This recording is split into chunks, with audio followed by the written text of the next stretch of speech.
Welcome to People Doing Good for Others.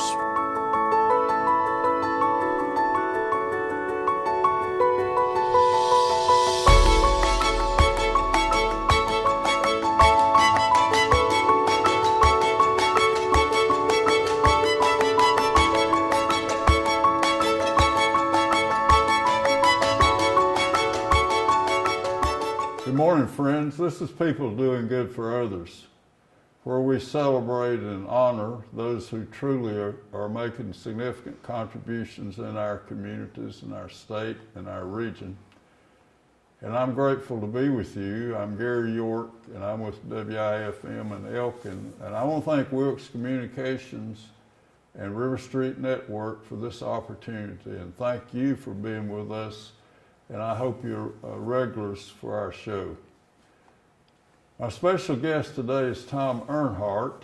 I've been a fan of his Explore North Carolina for years and years, and I remember being at a UNC TV meeting probably 2005 or 6, and he was introduced, he was in our crowd, and it's just such a fascinating moment in life as he brings Explore North Carolina, a staff there that touch on the things that truly matter in our communities and such interest and vitality. And I'm honored that he'd be here today. So good morning, Tom Earnhardt. Good morning, Gary York, and it is a pleasure to be here. I'm just delighted. Well, we're excited, and Wilkes Communications is certainly a role model in this community, is providing this TV station to the Wilkes County community, and it's been such a highlight in my life. And one of the special moments, one of your earlier shows, you talked about the longleaf pine,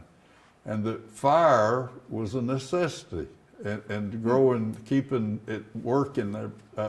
Share with us how that works, Tom Earnhardt. I think it's always been sort of a byword in all of our lives that fire is bad, all fire. And so that's Smokey the Bear said, you know, report all forest fires. But there are ecosystems and there are a number of trees that are actually built for fire.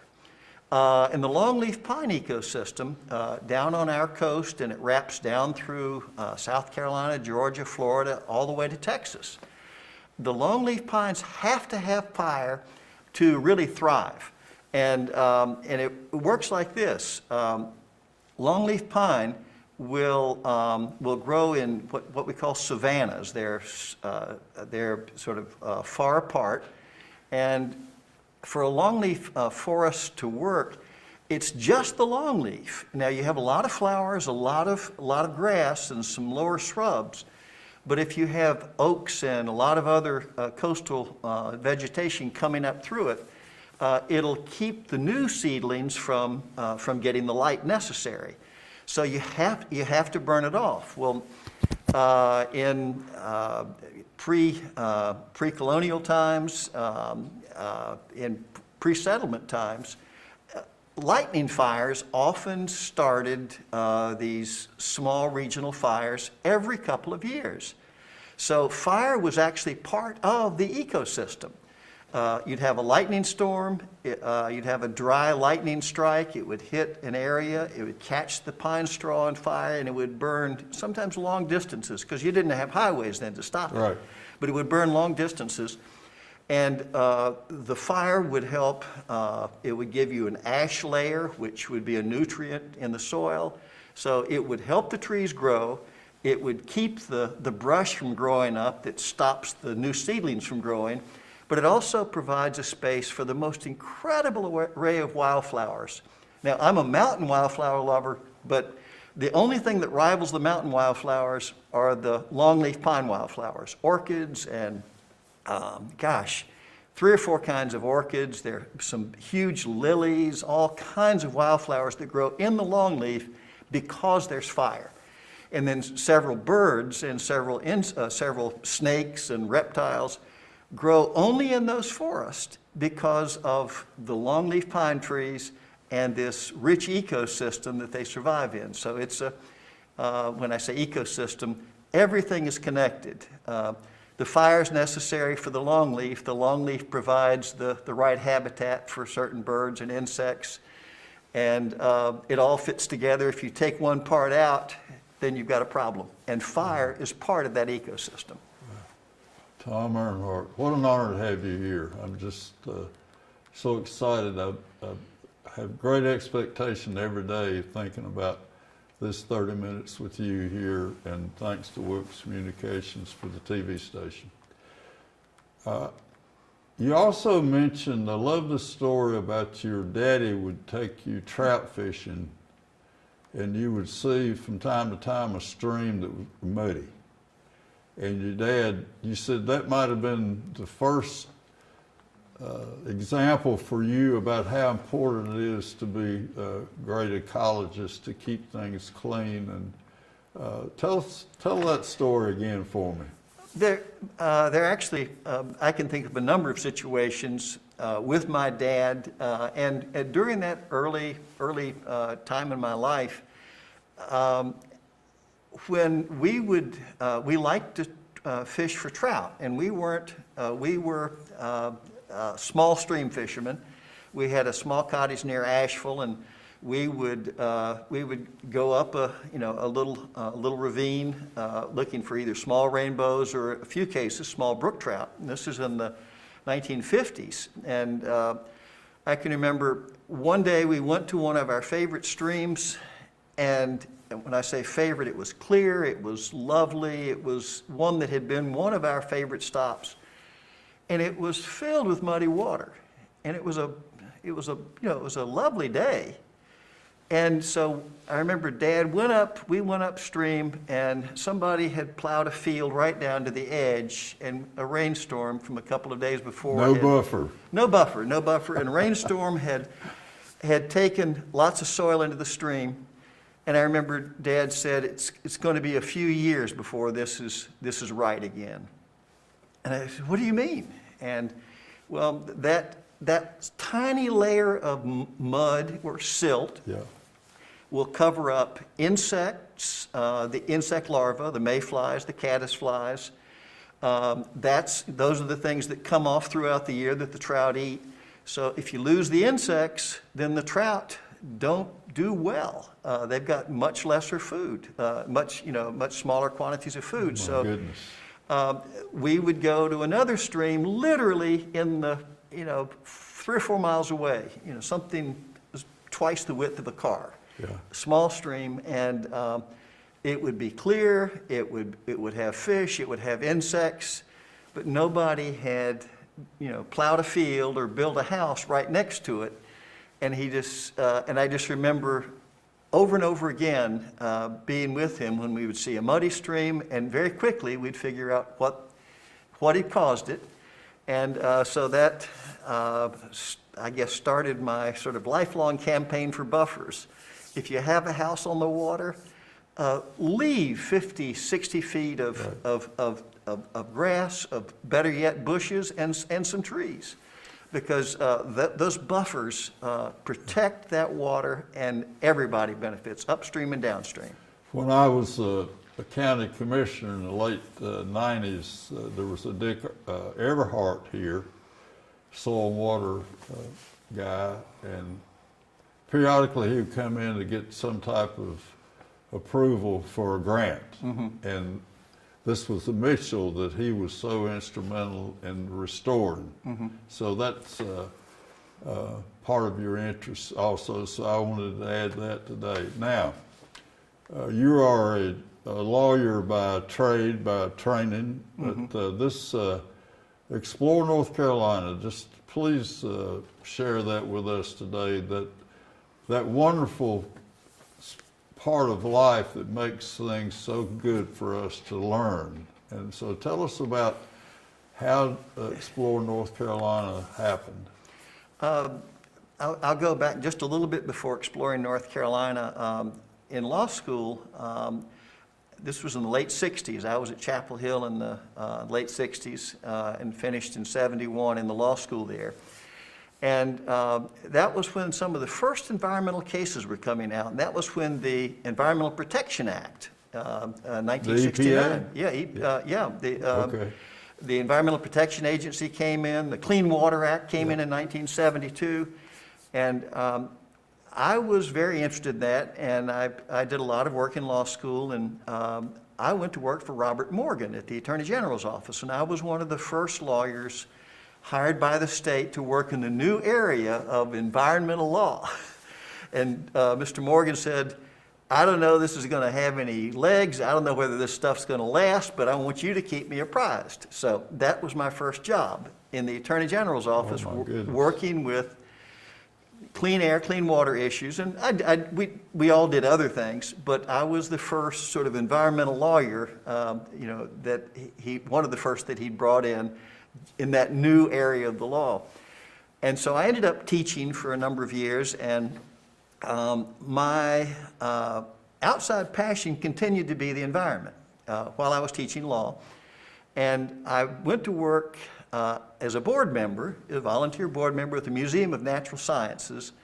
And Betsy Bennett was the director, and I call her the founder of the Modern Museum, absolutely dynamic leader of that institution. Called me in the mid-90s, and I ended up joining the museum board, and one day in the early 2000s, we had a meeting, and Betsy said, we have an opportunity to do a program for UNC TV. They want us to feature some of the new museum exhibits. And everybody think about that. And so I remember thinking, one thing that we could do is start off in the dioramas. Now, a diorama is an exhibit that portrays an area of North Carolina. For instance, you'll have a river bottom, and you'll have an exhibit that will have cypress trees and turtles and owls, and it'll look like an eastern North Carolina river bottom. Okay. And there was one for longleaf pine, and then there are all kinds of mountain cove forest ecosystems. And I said, one of the things we might consider doing is have a program that starts literally standing in one of our dioramas, saying, here at the Museum of Natural Sciences, you can learn about the wildflowers and the longleaf, you can learn about the animals and plants of the cove forest, and then you literally go, there's a little poof, and you go directly from that exhibit, and you're standing in the real place. And that's what we did. The very first show. The very first show was the Longleaf Pine Show, and I started in the exhibit at the museum, and I said, and in the longleaf pine forest, poof, and it was an area where we were standing in a forest that was very similar. So I'll say the first probably 20 shows we did, most of them started in one of the exhibits at the museum. And we would, for example, I can remember in one, we stood under a snow goose, and I said, at the Museum of Natural Sciences, you'll see some enormous birds, snow geese. They are our birds of winter. Well, poof, you're standing under a flock of snow geese that's flying over you down on the Albemarle Sound. So that was where it came from, and we thought we'd do that one and maybe another. And Tom Howe, who was then the general manager and director of UNC TV, said, could you give us a few more? And this was summer, between teaching. I thought, yeah, we could do a couple more. So I was doing the stand-ups and working with the museum staff. It was a great way to feature the museum scientists and to also show North Carolina as portrayed by the museum. And so the first batch of shows, we actually said, I think at the beginning of the show, let the North Carolina Museum of Natural Sciences be your field guide. Yes. Be your field guide to North Carolina. And so we would say, you can learn a lot here, but this is just a guide that opens the door to the real thing. Oh, I see. And so Betsy and all the museum staff, we would tell everybody, we're glad to have you at the museum. Now get out of your house and go see the real thing. So we wanted them at the museum, but the whole idea of that Natural Science Museum was to get people so excited that they would want to come to, Grandfather Mountain to see a raven, or to see Heller's blazing star in bloom in August. So you give people, you tell a story about an ecosystem that's exciting enough for them to, maybe interesting enough to remember, and then you connect it with the place that they might have wanted to visit for some time. Yeah, I'm going to go to Grandfather Mountain, or I'm going to go to I'm going to paddle the Yadkin River flowing through Elkin, whatever. So I'm in awe and grateful for Tom Howe. He came to Mount Airy, spoke at Rotary Club, and have been a UNC TV fan all my life, as long as Channel 4 was kind of started with that. So I went up and introduced myself, and within a year, I become a board member at UNC TV. Of course, with Tom Howe, and I meet William Bill Friday and Hugh Morton. Yeah. So can you imagine, that day I didn't realize what Tom Howe's connection would mean to me, but and then you were there one night we were having a banquet there on the campus at UNC, and you were introduced, and so it is amazing how we connect to one another. And you just mentioned two people, Bill Friday and Hugh Morton. I think the word giants is overused, but not in the case of those two. No. They spoke eloquently. They told the story of North Carolina, and they led better than few others in their generations. They were just extraordinary, and to get to know them and to work with them was always a joy. And the book I was going to give to you after our session today, what an honor for me. One of my pictures is the last page of Bill Friday and Hugh Morton at the Andy Griffith dedication for the road in Mount Airy. So I just tingle all over when I think of the UNC connection. And so now let's go, give us some background of what's in producing Explore North Carolina session. And how about you start with the idea? The ideas build on each other. We've gotten a lot of wonderful, we got a lot of wonderful calls from people who said, there is an eagle's nest just below my house. You've got to come up here and see my eagles.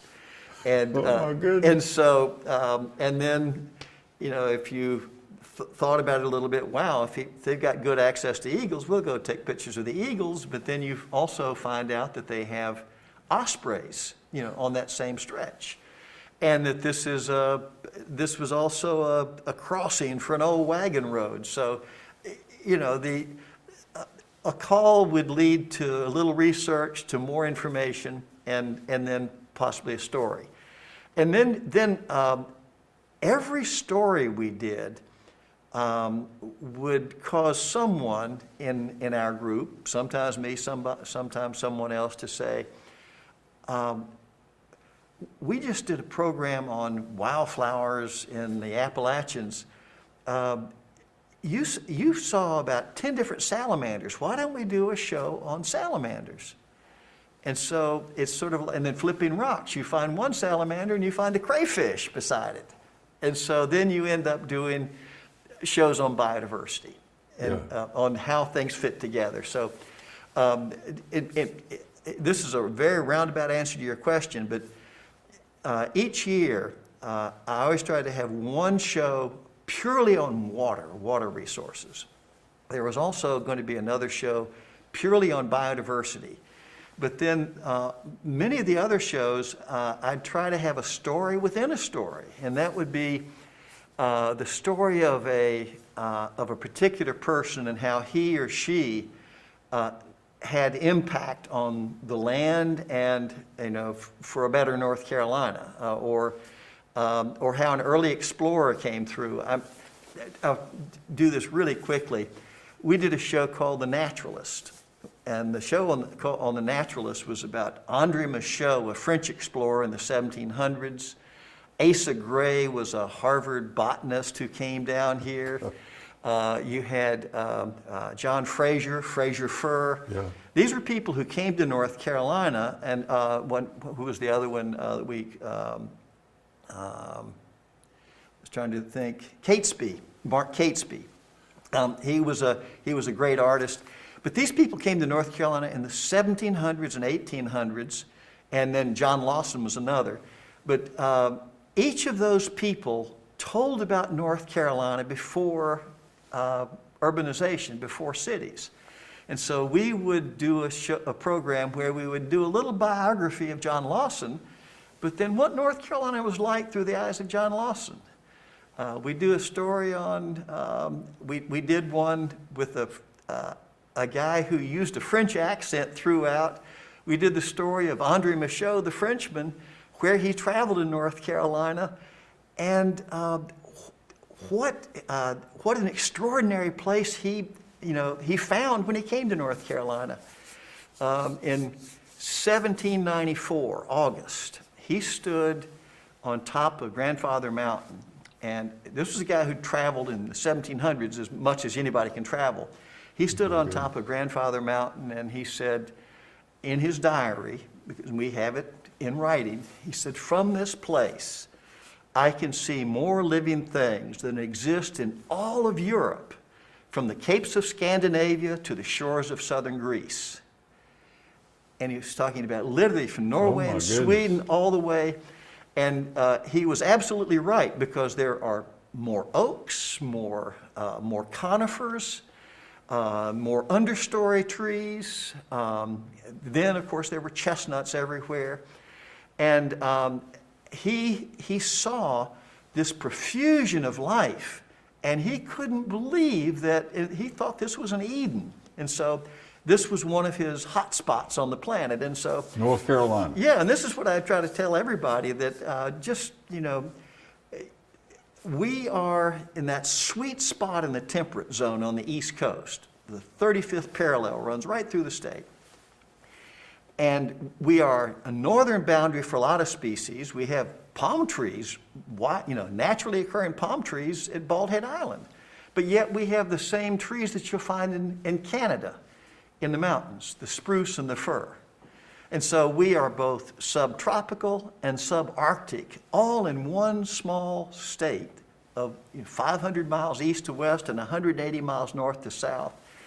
And there are few other places on earth quite like it. And I just don't think that, I don't think that we appreciate what we have enough. It's those connections you're talking about, right? Yeah, oh yeah. How things are working together. Yeah. Wow. Tom Earnhardt, what an honor to have you with us today.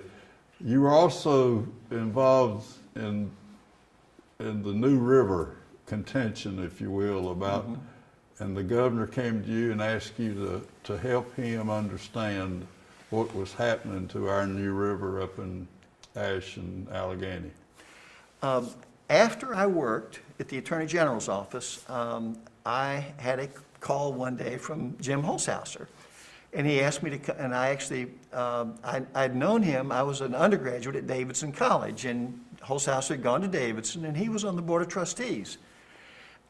And Holzhauser asked me if I would come work in his administration, and I did. And this was, the first few months there, I was in his office one day, and he said, there's a problem. He says, I grew up in Boone. And he said, they're trying to dam the New River, and somehow that doesn't feel right.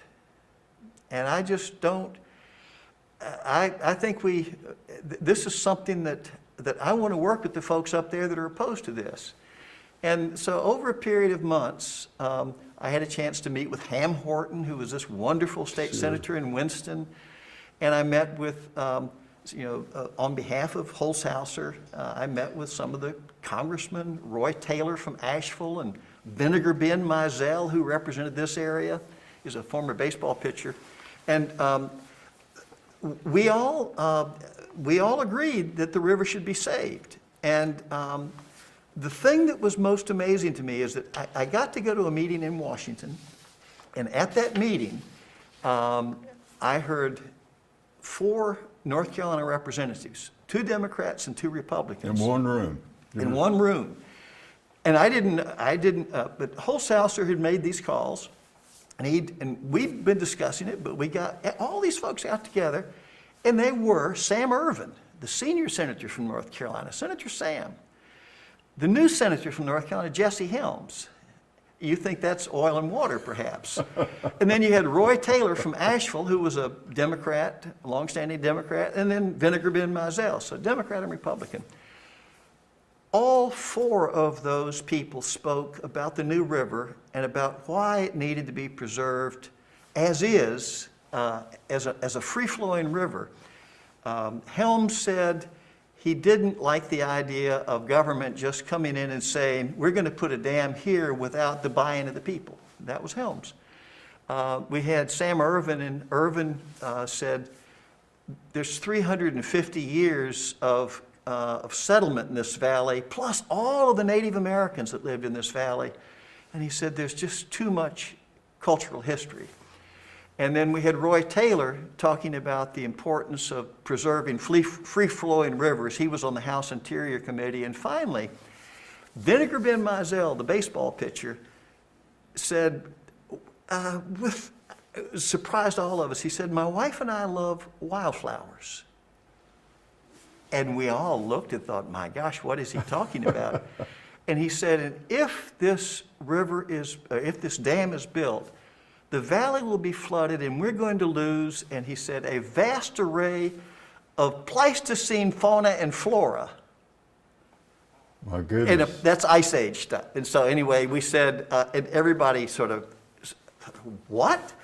And so he proceeded to explain that he had a close attachment to the wild things, especially the wildflowers, and he loved going in the river valley. So, long story short, 4 people, 2 Democrats, 2 Republicans.